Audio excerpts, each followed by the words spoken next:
Good morning, everyone. So today we are going to study the next topic of work and energy. So here we are going to study measurement. In the previous class we have studied about the work. What is work? Work होता क्या है, इसके बारे में हमने study कर लिया था. अब हम देखेंगे कि वर्क को मेजर करेंगे और हमने ये भी वर्क में मेजर किया था कि वर्क की वैल्यू कैसे कैलकुलेट करेंगे if the force is acting in the direction of the displacement. तो अगर डायरेक्शन ऑफ डिस्प्लेसमेंट में फोर्स एक्ट कर रहा था तब हमारा वर्क डन क्या हो रहा था. वहां पे हमने देखा था कि हमारा जो वर्क आया था work is equal to force into displacement आया था. ठीक है. But here if the force is acting at some angle, अगर फोर्स क्या होगा कुछ एंगल पे लगेगा तब हमारा क्या वैल्यू होगा, हम कैसे कैलकुलेट करेंगे, क्या इफेक्टिव फोर्स होगा. तो चलिए उसको डिस्कस करते हैं. सबसे पहले हम देखते हैं अगर कोई फोर्स, यहाँ पे हमारा एक ऑब्जेक्ट है और इस ऑब्जेक्ट पे जो फोर्स लगेगा वो क्या होगा किसी एंगल पे लग रहा है. तो अब यहाँ पे पूरा का पूरा फोर्स रिस्पॉन्सिबल नहीं होगा. सपोज करिए कि ये मेरे पास पेन है and if I am going to apply some force at certain angle, what will happen, ये फोर्स दो पार्ट में डिवाइड हो जाएगा. This force will divide into two parts. एक फोर्स इसको ऊपर भी उठाना चाहेगा और एक इसको आगे भी ले जाना चाहेगा. अगर इफेक्टिव फोर्स जो अपवर्ड मिल रहा है वो क्या होगा, अगर वो एनफ होगा तो इसको लिफ्ट कर देगा, अगर एनफ नहीं होगा तो इसको लिफ्ट नहीं कर पाएगा, और जो हॉरिजॉन्टल है वो एनफ होगा तो वो क्या करेगा, इसको मूव कराएगा. तो यहाँ पे फोर्स क्या हो रहा है, फोर्स रिजॉल्व हो रहा है. उसको बोलते हैं रिजॉल्विंग ऑफ फोर्स. यानी कि जो फोर्स हमारे पास टोटल हम फोर्स लगा रहे हैं वो दो कंपोनेंट में डिवाइड हो जा रहा है, दो रेक्टेंगुलर कंपोनेंट में डिवाइड हो जा रहा है, एक वर्टिकल कंपोनेंट और एक हॉरिजॉन्टल कंपोनेंट. तो ये सपोज करिए यहाँ पे फोर्स लग रहा है, तो ये फोर्स क्या करेगा, इसको एक ऊपर की तरफ लिफ्ट करना चाहेगा और एक इफेक्टिव फोर्स जो हॉरिजॉन्टल डायरेक्शन में लगेगा. और ये जो हॉरिजॉन्टल डायरेक्शन में फोर्स लगेगा इसका जो डिस्ट्रीब्यूशन होगा फोर्स का, इसी के कारण क्या होगा, the object will start move और ऑब्जेक्ट विल गेट डिस्प्लेस्ड. तो इसके कारण, इस हॉरिजॉन्टल फोर्स के कारण क्या होगा, हमारा जो डिस्प्लेसमेंट होगा. ठीक है. That means the force will displace this object and then we will say that work has been done due to this force. तो अब इसमें देखते हैं जैसे हमारा क्या फोर्स कैसे रिजॉल्विंग होता है. तो इसको रिजॉल्व करने के लिए ये नहीं कि अपने से हमारे पास 10 है तो इधर 5 ऊपर हुआ तो 5 नीचे भी हुआ, ऐसा नहीं होता है. इसमें ट्रायंगल लॉ यूज किया जाता है. तो हम एक ट्रायंगल बनाते हैं और सपोज करते हैं कि ये this is the angle theta और ये हमारा फोर्स है, ये फोर्स है. तो आप अभी 10th में पढ़ेंगे, अभी आपके में ट्रिग्नोमेट्री नहीं है, तो 10th में आप जाएंगे तो उसमें पढ़ेंगे ट्रिग्नोमेट्रिक रेशियोज के बारे में. तो वहां पे कुछ रेशियो होते हैं, sine theta that is perpendicular upon hypotenuse and cos theta होता है that is base upon hypotenuse. Clear. तो यहां से अगर हम देखेंगे ये फोर्स है, एंगल पे लग रहा था, ये थीटा एंगल है. अब इसके दो कंपोनेंट होंगे, एक ये हॉरिजॉन्टल कंपोनेंट है और एक ये वर्टिकल कंपोनेंट है. तो हमें पता करना है कि बेस की वैल्यू क्या होगी और परपेंडिकुलर की वैल्यू क्या होगी. जो बेस की वैल्यू होगी वही जो है हमारे फोर्स की वैल्यू होगी. यानी कि हम फोर्स को मेजर कर लेंगे, 10 न्यूटन का होगा तो 10 यूनिट का यहाँ पे बना देंगे लाइन और एंगल बना लेंगे थीटा और उससे कैलकुलेट करेंगे ये कितना आ रहा है और ये कितना आ रहा है. ठीक है. तो यहाँ पे अगर हम देखें तो हमें जो मिलेगा, अगर मैं परपेंडिकुलर की बात करूं तो मुझे परपेंडिकुलर यहाँ से क्या मिलेगा, P is equal to H sine theta और B इज इक्वल टू मिलेगा मुझे H cos थीटा. यहां पे देखिए हाइपोटेनियस की वैल्यू दी हुई है F. इस ट्रायंगल में हाइपोटेनियस की वैल्यू क्या दी हुई है F. तो हम H के जगह पे चाहें तो क्या रख सकते हैं, F रख सकते हैं. So we have B is equal to F cos theta. यानी कि जो हमें बेस मिलेगा, जो बेस मिलेगा horizontal component of force that will be F cos theta, और जो वर्टिकल कंपोनेंट होगा ये जो आएगा आपका परपेंडिकुलर, परपेंडिकुलर की वैल्यू क्या होगी, H sin थीटा. H के जगह पे हम F रख सकते हैं because hypotenuse is equal to force. ठीक है. तो यहाँ पे आपका क्या आ जाएगा, P is equal to F sin theta. Clear. तो परपेंडिकुलर आपका F sin थीटा और बेस आपका F cos थीटा. तो ये क्या होगा, F cos थीटा. थीटा क्या है, theta is resembling for angle, मतलब 30 डिग्री हो सकता है, 20 डिग्री हो सकता है, any angle can be there. तो यहां से क्या होगा, B इज इक्वल टू हमें क्या मिला, F cos थीटा यानी बेस. यानी कि ये जो हमारा हॉरिजॉन्टल कंपोनेंट ऑफ फोर्स है which is responsible for displacing this object is F cos theta. तो यहाँ पे जो फोर्स डिस्प्लेस कर रहा है इसको वो क्या है, F cos थीटा. इसी वजह से हमारा जो वर्क होगा इसी फोर्स के वजह से होगा. So here horizontal component of the force is responsible for displacement. ठीक है. और हॉरिजॉन्टल कंपोनेंट हमें क्या मिला, f cos थीटा मिला। So we have work done is equal to f cos theta multiply by s। तो यहाँ पे हमारा क्या होता है, वी नो दैट जो हमारा वर्क डन का फॉर्मूला क्या होता है, force in the direction of displacement multiply by displacement. तो ये हमारा डायरेक्शन ऑफ डिस्प्लेसमेंट में फोर्स की वैल्यू ये हो गई और दिस इज द डिस्प्लेसमेंट। तो यहां से हमें क्या मिलेगा, f cos theta into s। ठीक है, तो ये आपको मिल जाएगा work done is equal to F S cos theta, F into S into cos theta.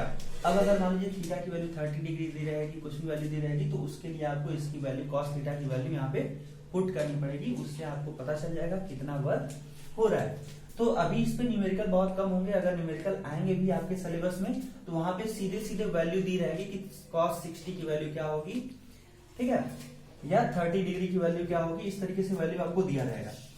तो ये तो था हमारा जब किसी पर्टिकुलर एंगल पे लगेगा तब कैसे करेंगे, उसको रिजॉल्व करेंगे, क्योंकि ये पूरा फोर्स इसको आगे ले जाने की कोशिश नहीं कर रहा है।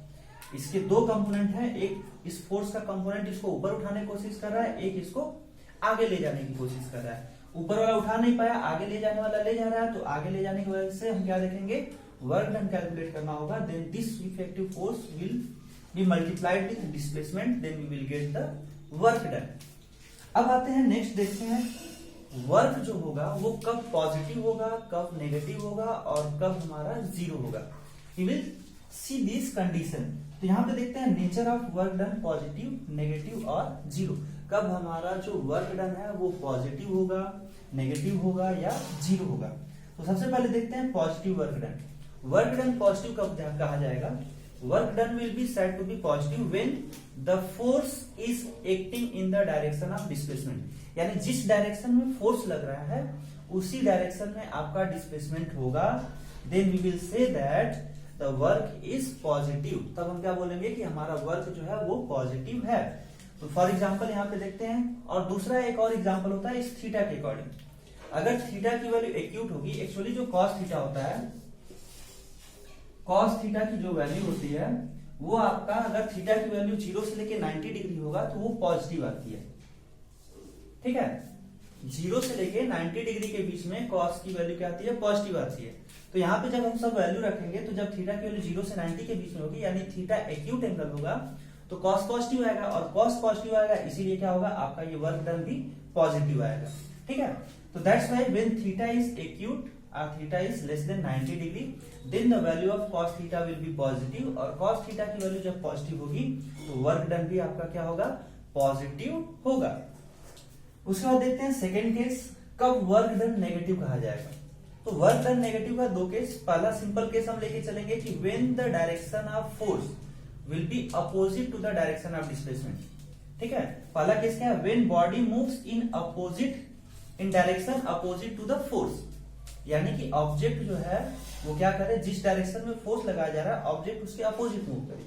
अब सोच रहे हैं ये कैसे पॉसिबल है।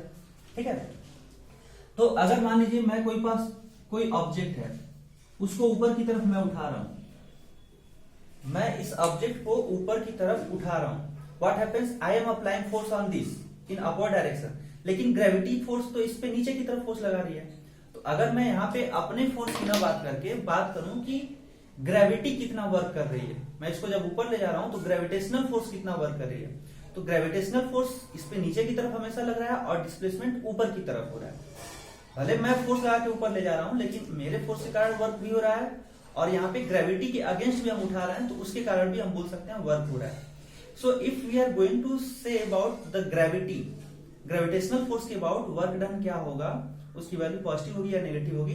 तो ग्रेविटेशनल फोर्स नीचे लग रही है और मैं लिफ्ट कर रहा हूं, इसके वजह से ये ऊपर जा रहा है।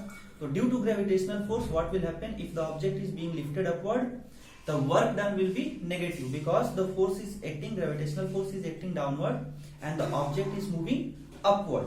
Clear?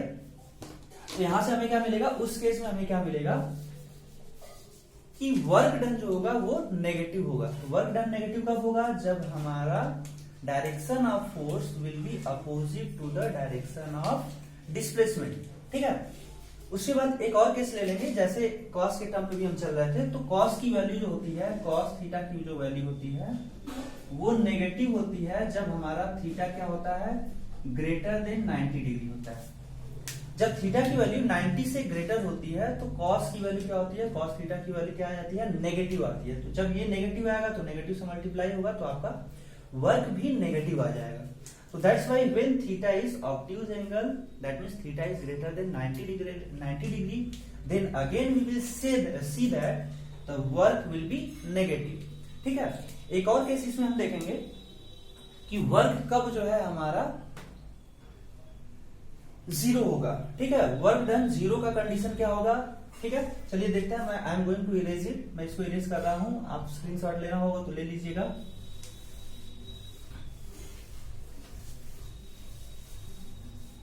So let us see when work done is negative। तो हमारा थर्ड केस है negative work, sorry zero work. Zero work का दो केस आप जानते हैं, आपको पता है ये फोर्स है, डिस्प्लेसमेंट है, कॉस थीटा है। या तो ये जीरो हो जाए, या तो ये जीरो हो जाए, या तो ये जीरो हो जाए। पहला केस क्या हो जाए, फोर्स जीरो हो जाए। जीरो वर्क का कंडीशन क्या होगा, पहला if F is equal to zero, क्या होगा, वर्क जीरो हो जाएगा। ठीक, दूसरा केस इसमें क्या हो जाएगा, अगर हम उसी वर्क को अब क्या करें, डिस्प्लेसमेंट जीरो कर दें। If displacement is equal to zero then again work is equal to zero. ठीक है, एक थर्ड केस है। थर्ड केस क्या है उसको समझते हैं। एक्चुअली जो cos 90 की वैल्यू होती है, cos 90 डिग्री की जो वैल्यू होती है वो होती है जीरो। cos 90 डिग्री की वैल्यू क्या होती है, जीरो होती है। तो अगर ये cos थीटा जीरो हो जाए, तीसरा केस मैं लिख रहा हूं, थर्ड केस क्या होगा, if cos theta is equal to zero. और cos थीटा कब जीरो होता है, cos थीटा कब जीरो होता है, तो इसको मैं लिखूंगा theta is equal to 90 degree. This implies cos theta is equal to zero implies work is equal to zero. तो थीटा 90 डिग्री का मतलब क्या है, when the direction of force, that is we can say that when direction of force is perpendicular to the direction of displacement। ठीक है, तो जब भी हमारा क्या होगा, direction of force is perpendicular to the direction of displacement, तब भी हमारा वर्क डन जीरो होता है। इसका एग्जांपल मैं आपको समझाता हूं। प्लैनेटरी मोशन, ये सन है, अर्थ है, इसके चारों तरफ रिवॉल्व कर रहा है। तो उस केस में क्या होगा, एवरी टाइम ग्रेविटेशनल फोर्स इधर की तरफ लग रहा है और ये ऑब्जेक्ट इधर की तरफ डिस्प्लेस हो रहा है। तो हमेशा हम देखेंगे every time the direction of displacement will be perpendicular to the force. Circular motion के केस में आपका क्या होता है, जो डायरेक्शन ऑफ फोर्स होता है सेंटर की तरफ लगता है और डिस्प्लेसमेंट उसके हमेशा परपेंडिकुलर होता है। तो इस केस में आपका जो वर्क होता है वो क्या हो जाता है, जीरो हो जाता है। क्यों जीरो हो जाता है, because the force and direction of displacement are perpendicular to each other। ठीक है, तो आज के लिए इतना ही रखते हैं। We will discuss in the next class। Thank you, bye everyone।